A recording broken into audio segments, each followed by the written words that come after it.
Listen, my whipping boys for the season obviously have become and probably will continue to be the Miami Marlins. So let's kick it off with one of two stories I'm going to bring to you this week.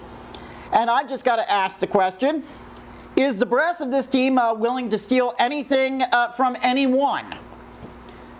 Excuse me, during last weekend's series against the Phillies, the Marlins coaching management decided to motivate the team by stealing and posting in the clubhouse a headline from a Philadelphia area newspaper, the Delaware County Daily Times, which read, "Phil's beat up on sad sack Marlins." Really? You got to go to an outside region for a negative headline? I got to imagine that there are plenty of Miami newspapers that are ripping this team just about as badly. Seems to me you could have gotten one of them. Plus, I got to ask the question to the Miami's coaching brass. Marlins put coaching brass down there. Do you really think that negative reinforcement is a good motivator for professional athletes? Huh? Negative reinforcement? This is the way we're going to do it now? Huh? Why not? You've done it with your fan base. Listen, before we leave Miami, how about one more? Through the first 5 weeks of the season, the Marlins have ranked dead last in home park attendance.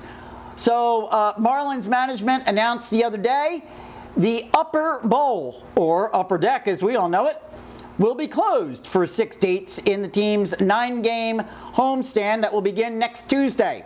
Fans can sit only in the lower bowl for games May 14 to 16 against the Cincinnati Reds and May 20 to 22nd against Philadelphia.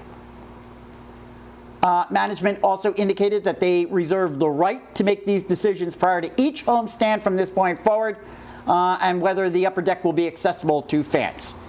Now, I want everyone, please, to keep in mind that Marlins Park is only entering its second season. It's only in the 5th week of its second season, and that right now this park is still scheduled to cost Miami taxpayers in excess of $1 billion.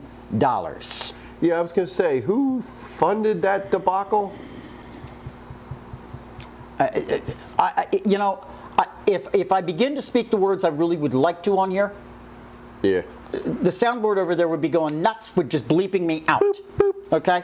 Honestly, because this is a disgrace. I hear all right? you. And I do not want to go off on the Marlins one more time, but you can bet with as many weeks as we've got left in this season, you're going to hear me doing it many, many times. This is a disgrace to the fans down there in Miami. This is a disgrace to the taxpayers, and I want you to consider for a moment, this is affecting not only the fans, it's affecting those employees of that stadium who now have been bumped out of jobs because we're going to close the upper deck. This is a disgrace. Well, I don't know about you guys, but I need a drink.